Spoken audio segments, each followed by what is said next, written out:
all off the internet there. But I hope you guys are doing well. Believe it or not, my day went a lot better than I expected. You know what's interesting, and I say this all the time, or at least I be thinking it. You know why I think people are the way they are with me? Because I am pretty intense and I'm pretty serious in the sense that I mean what I say and I say what I mean, right? For the most part. Um, but I realize people don't know how to take that energy, obviously.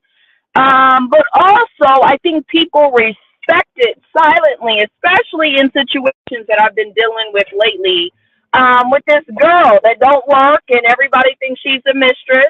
I'm just learning more people are aware of the circumstance and aware of the fact that I'm actually pretty right on this. And they don't have to say it, right? They treat you accordingly. So I had a really great day, believe it or not. I've had a good week. And I think primarily that's because one, I've disconcerned myself with matters that, I don't have any control over. That's number one. If I don't have control to fix a system or a software, I'm not going to sit around and do too much complaining about it, right?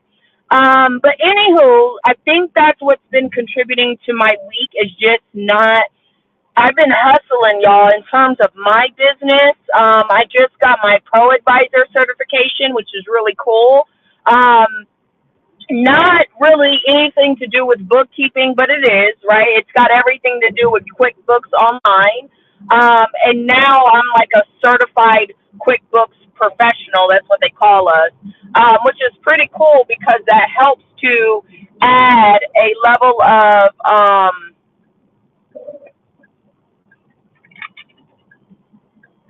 it helps to add a level of credibility to my business, period, right? And it was something that I remember my boss, he kept asking me, you got your advisor certification? I kept telling him no, but a lot of that was because last year I spent so much time, excuse me. Whoa, what are you doing? What the fuck? Sorry, guys. I hate people and they're driving. Come on, car. I see you. You ain't gonna let me in. Come on. Hurry up.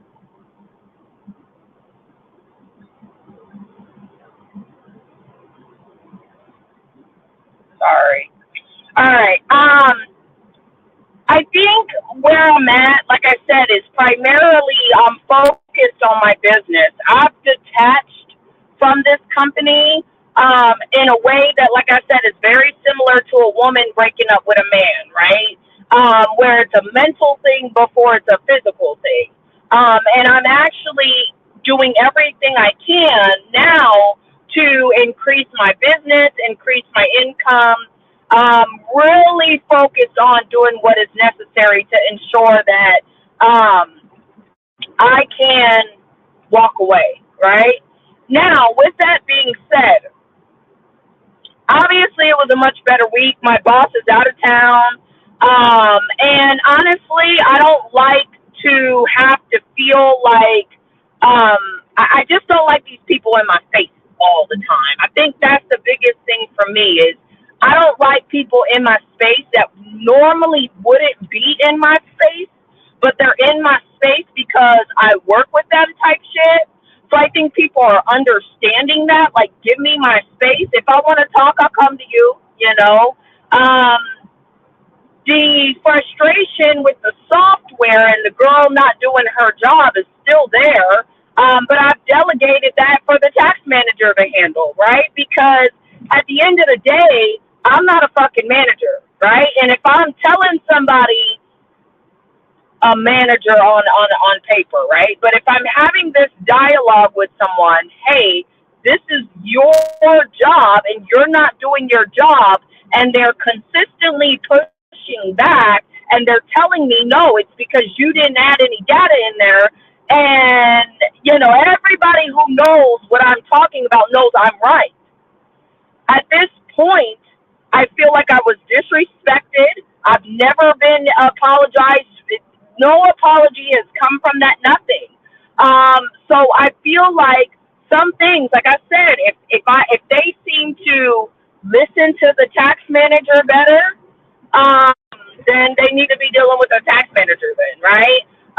So we're still having software issues and probably still going to be dealing with a lot of the issues that we've already had to deal with. But again, it's out of my hands. I really don't care at this point. You know, if you're going to hire someone to do absolutely nothing, then that's the owner's prerogative, right? I'm not there to build his business. I had a coworker come to me and was like, "Hey, if we don't get this stuff down, we'll never grow." I don't give a fuck.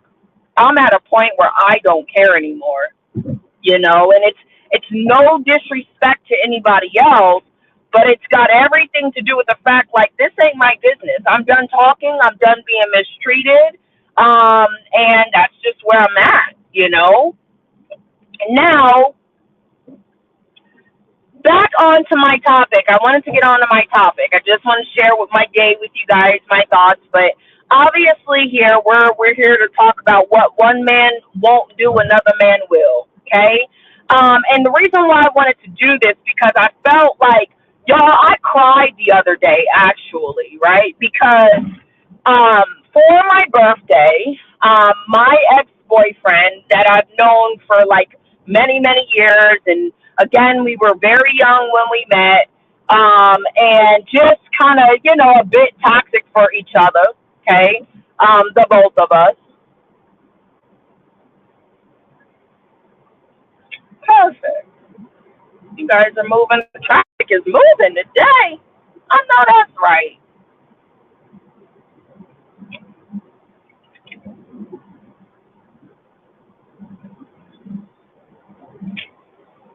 Hang on, y'all. I feel like I'm in Fast and the Furious, man. The way I be driving. Oh, there's the traffic. I caught up to it, I think. But anywho, you guys. So my ex for my birthday hit me up randomly and was like, "Hey, I want to send you some money for your birthday. This is something that I want to do for you, right?" And I was like, "Okay." So I've never had a man just, "Hey, I'm sending you money and this is why," and just randomly, right? Like, I don't hang out with dude. Last time I saw him in person, I was fucking like 18, 19, okay? And so for him to reach out to me, and what he said is, because of the woman that I am, I deserve it. That's what he keeps saying, right? He's like, you deserve it and you deserve so much more. And it takes me back to my situation with my ex, right, recently, in the sense that when I came to this man's coming to me and he's like, "Hey, I want to work this out. I want, you know, I've changed. I've, you know, all this extra bullshit that he claiming, right?"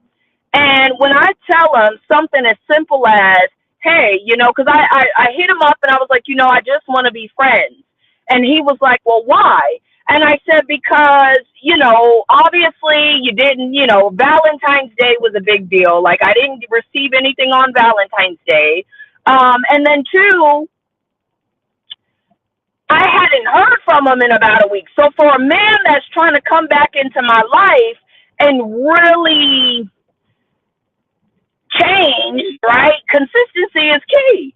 And so it felt like he was just trying to see how weak and how foolish and how stupid I actually am, right? And when I told him about Valentine's Day, he's like, "Oh no, like really in his attitude bad, right?" And that's what really made me, because he cut me off. Actually, I didn't even get to like have the full dialogue with him, even though he asked me why, right? Um, but as soon as I mentioned Valentine's Day, he cut me off, automatically was in his bag, automatically just, you know, you know, all this extra rah rah and hee hee that did not need to be, because how I saw it was you're trying to get back with me. You're trying to build the trust again. You're trying to rebuild essentially what you destroyed. So for me, Valentine's Day is very important. Even for myself, I'm getting in front of you. Thank you. Because I need to start getting over that. I hit the traffic. But even for myself, I celebrate Valentine's Day. Like that's something I do for me, right? And so when a man is like, nah, you don't really deserve to be with me because one, you can't afford me. But two, you don't have it in you to treat me the way that I treat myself. And I think that's very imperative, right? I'm not going to stop. I expect in any relationship that I'm in that I'm treated better than how I treat myself, right? It's that saying where you teach people how to treat you, right? This was one of them circumstances where, again, I have expectations. And believe it or not, money is not the end all be all. But I'll tell you this, I was excited when I got money, when I saw that my Cash App had some money in it, right? And the crazy thing is, I don't need the money. I mean, I could use it, right? I don't need it. Like, it's not the end of the world if I didn't have it. I didn't ask for it, but it did make my day. For about a week, well, not a week, maybe for like a day and a half, right? I felt very special. Okay. And again, it was a random thought. It was, hey, I want to do this for you. And this man, let me tell you, part of why he is the way he is, because one of my friends was like, he's a simp. A lot of people don't know where I came from, right? They don't know how hard it was for me to get where I'm at now, right? They don't know all the struggle that went into where I'm at now, right? And this man at 18, 19 was like, he's part of the reason why my life changed in the sense that he wanted better for me. And so he held me accountable and held me to certain standards, always spoiled the shit out of me. But it was almost like, it was almost like, I want to see you win. I want to see you do better. Now there's a lot of issues in terms of like race, obviously with his family and, the girls, it's just a lot of extra stuff. So it never worked out, right? It will never, I don't really see it ever working out between us. But that individual he knows a lot about me, right? A lot of about my history, where I come from, and then obviously seeing where I'm at now, right? And I think a lot of why he wanted to, do something special for me on my birthday, was really because he's seeing me go from that little girl to a grown woman, a queen. And believe it or not, unlike a lot of the males that you deal, because these are two different races of men, right? This is another reason why I had to become celibate. That is partially due to um, re-raising my values. So meaning that women, you lose value, right, in the dating place, right? Depending on who you date, how you date them, everything else, right? And I don't think women really know this. So when you leave, all my life, I've had the opportunity to date outside of my race, okay? And what I noticed is the quality males, not saying all men are good men, because I was still dealing with, I think men at the end of the day are just men. I just think you're dealing with some males who are a little bit further ahead in their,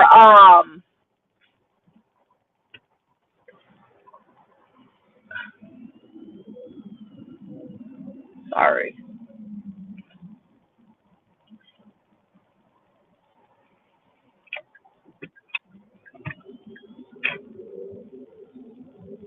sorry, some males who are a little bit more mature than others, right? That's just my thought process. There are some men who are raised that their job is to protect and to provide immediately from the gate, right? And some men, like I said, when I met this individual, I was, when I met him, I was 18, he was 19. We're the same age. And he was an electrician by that time. He had his own house. He paid for a house for his mama, right? So I'm just saying, it is a difference in some men in terms of, like I said, men will always be men. But there is a difference in how they are raised and what they are taught to some degree. Now, does that mean that this man is not emotionally abusive? No. Does this man mean that this man doesn't cheat on his current wife or whatever? No. What it means is there's a certain level of responsibility that he knew from a very young age, whereas black men, not all, but a lot, do not have that understanding. So you guys have to understand, when I went from dating men who had everything to now I'm homeless, right? I'm going through the homeless struggle, and I start dating males that really did not deserve to be with me, just to say I had somebody for the sake of me being homeless and just wanting someone to comfort, right? Because ultimately that's what it boiled down to, okay? So I started to attract low quality men. And when you find, because I was in a low quality vibrational state, and it's very interesting because I think I'm going to go.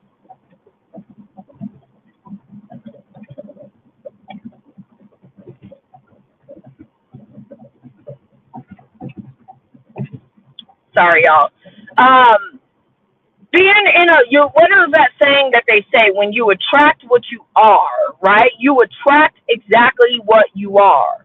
So in this instance, I was attracting what I was, and it's crazy because a lot of that's probably the first time in my life for real that I began to date black men, and it's the truth. Can you drive your car? What are you doing? And I'll say this too, because of the mentalities, right? A black male will pull down a woman's value much quicker than her dating anybody else. Okay. And I've seen that, meaning that the only types of men for a certain time of my life I could attract were black men. Have I had white men reach out to me? Yes, but in terms of relationships, they were only black men.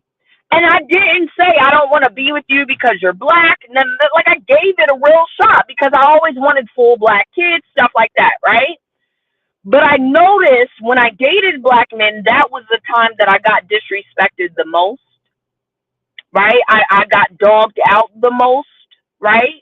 And a lot of it I allowed to happen. When you don't know your self-worth, you're attracting situations that match what you believe you are, right?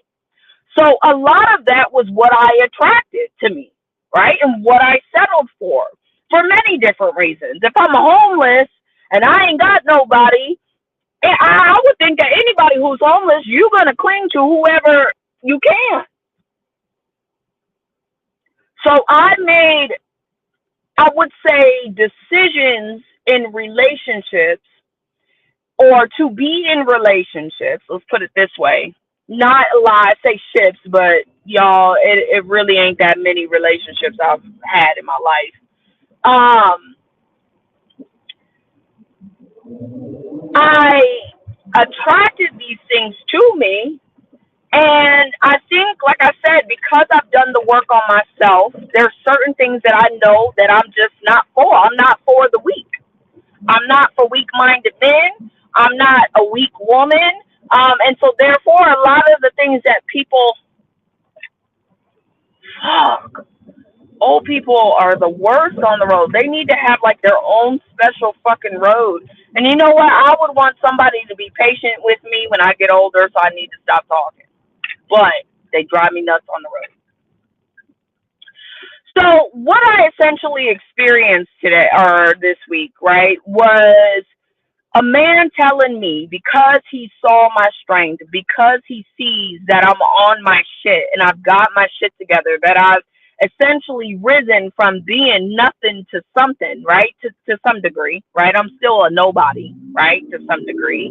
Um, but he's like, yo, I see you doing it. You out here making it.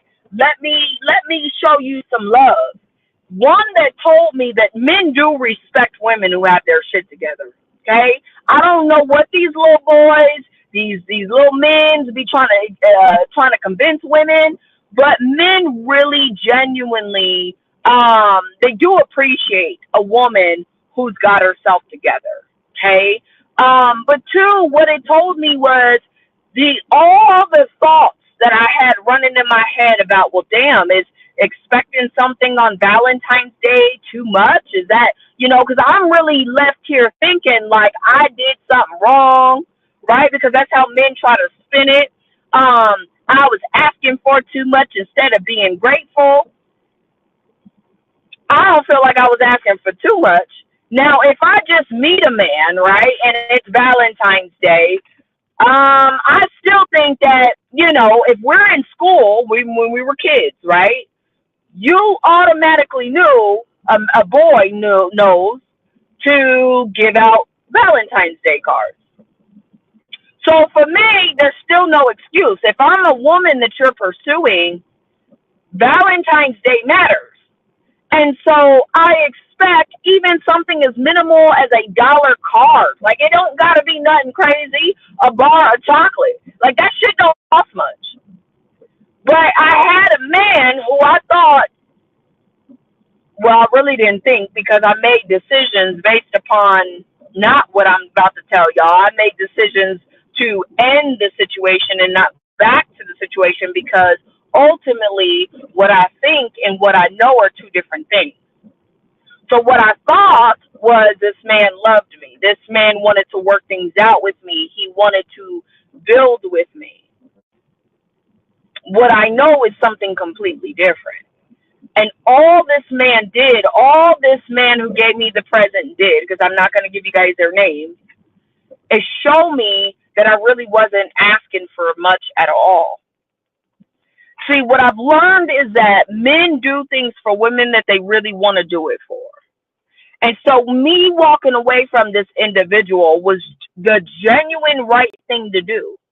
Even though in the moment he didn't understand it. But what happens is, I think a lot of men know what they're doing with women. One of the very first things this man said, and while we were hanging out, like, I'm trying to see if this is even something I want to pursue, right? So his mom went over to hang out with him and his mom and know his mom.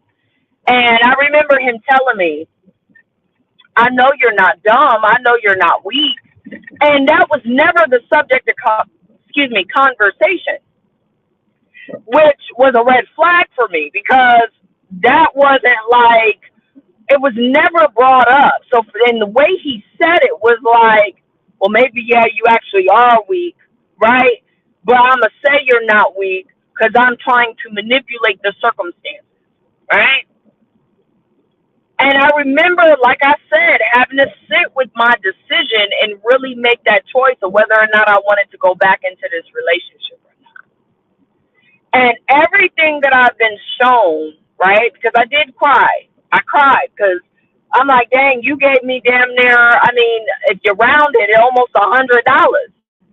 But the man, I really thought that I was like, I really intentionally went into this relationship thinking this was going to be my husband. So I definitely was on my best behavior. It didn't pan out for me. It didn't work out for me. But what happens when a man will tell a woman no and then do the things that this man has done, I started questioning, damn, did I make the right choice? Did I make the right choice? One thing I have to remember is that not everybody's for everybody, right? And so I did make the right choice. I definitely did. So I just want to share that with you guys because I know a lot of men are trying to convince women that you should have to settle for the bare minimum. And I'm realizing that is not true. And I think because for me, I went through 10 years in a very low vibrational place. I have a lot of atonement to do in the sense that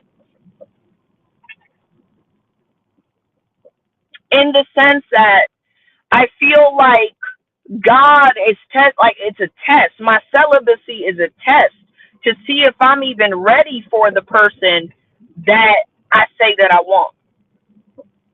What I did see was that what I ask is not too much. It's not. Like when I look back at our relationship when we were 18, 19, my dad approved. Right? My dad, especially like they say, I don't want a man like my father, but I kind of do. Right?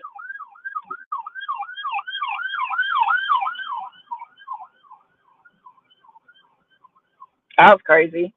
I kind of do. And I realized when this man gave me money on my birthday, it was like almost like how my dad would give me money on my birthday. And he's got two girls, which tells me this man understands the value of a woman because you're raising them. So I will say this. I really believe after really dissecting it and going through my feelings and processing everything, all my thoughts and stuff, I really believe that a man will do for you if he likes you, if he loves you, if he really wants you, right?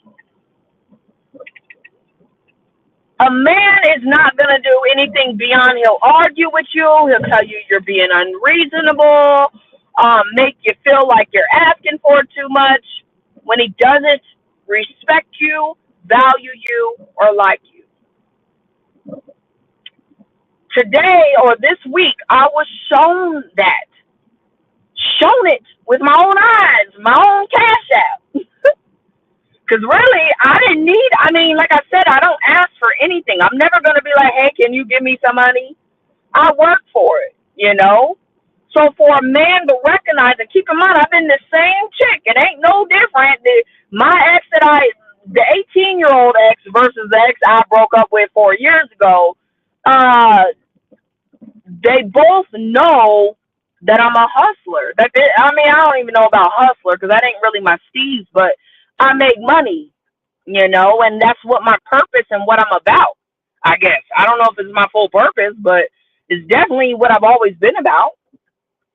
And for this man to say, you know what, I see you working hard. And again, I understand for some men it's like, oh, it's sim shit. Ain't no strings attached. I got money. I didn't have to sleep with the man. He didn't ask me out on a date. Like, it was just, hey, this is your birthday gift, and this is what you deserve. You deserve so much more than this. But at least I can give you this. I really think the man is still in a relationship. That's just me personally, but I don't know. We haven't been the 18-year-old ex-boyfriend. He follows me on every platform, and he's been following me since I was 18. Okay, so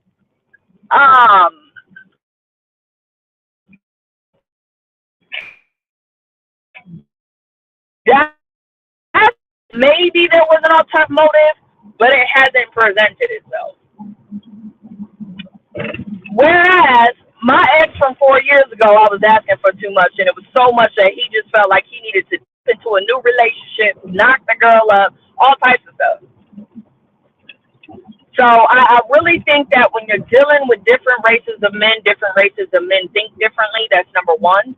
I'm not saying that that's the answer, okay? But it definitely, there is a difference in their thought process. Not all of them, but some of them, okay? And then two, understanding that if you're asking for something, Alina Baraz said it best, you're asking for a male who claims he loves you to do something, and he's giving you all types of flack about why he can't, why he won't, making it seem like you asking for too much. Girl, you're not asking for too much, you're just the wrong woman. that's something that I've had to come to terms with. So, um, I was lucky because I had other people, surrounding me, that were able to peep game right away, men, right? Who essentially told me, nah, you might want to be friends, but you don't want to take this any further, right? And when I started seeing signs of the past, I nipped that shit in the butt right away. And the man tried to convince me that I was wrong, that I had made the wrong decision, and that he's a good man, and how dare I, right? But I like men who spoil me. I like men who have the means to spoil me, and I like men who the reason why I like those kinds of men is because they're not checking for my pocketbook. They're not wanting to leech off of me. If anything, they're wanting to give to me. So I don't know. My love language is gifts. I like gifts, right? And gifts mean a lot to me. Okay. So when I have a man that's showing me that, yo, you are worthy of these things. Meanwhile, I had a man that's like, nah, I ain't gonna do it. It just tells me that what one man won't do, another one will. And I think that when I say the universe is testing me on my celibacy, I think that that's important because I believe that God is showing me what I deserve, even if it comes from random sources, right? God is showing me this is what you deserve and this is what you will not settle for. And He's showing me these things through everyday action, right? So what that told me, again, you got a man that's saying, nah, yeah, you're asking for too much. And then here's another man randomly, like, here you go, here's some money because it's your birthday and you deserve it. Which one are you going to go for? The one that gives you the money or the one that tells you, I can't afford it. You're being unreasonable. Naturally, a woman's going to go for the man that's got the money and just gave it to her on GP just because he feels like she deserves it. I'm just saying. That's how you get a woman, motherfuckers. I'm just saying. But that's all I got to say on the matter, y'all. I just thought it was interesting to bring up because I know women are doing this on a regular basis where women are dating multiple men. And so women naturally know that they got options. There's options to this shit, okay? Naturally, they know this shit. Naturally. I don't date multiple men. I don't date at all, let alone multiple men. So to see that, and especially at a time where, again, I was starting to question myself, doubt myself just a little bit. And then I got that. So it was a huge pick me up and a huge, like I said, it cleared my lens to see clear. Like I can see the situation more clear, realizing that I do deserve goodness. I do deserve the best of the best, right? And if a man is not willing to give me that, he is not the man for me. Has nothing to do with me. It's not a me thing. It ain't that I did something wrong. It's he's not meant. We're not compatible. We just ain't gonna work. So the moral of the story is not that money is the end all be all, because like I said, that's not. I've been there too. That's not gonna work for everything. Um, but I did want to say that when you have a man that's making it seem like you're asking for too much, let him think that, and you go find and wait or be patient for someone to treat you accordingly. That's all I gotta say on the matter, y'all. I'm out. Peace.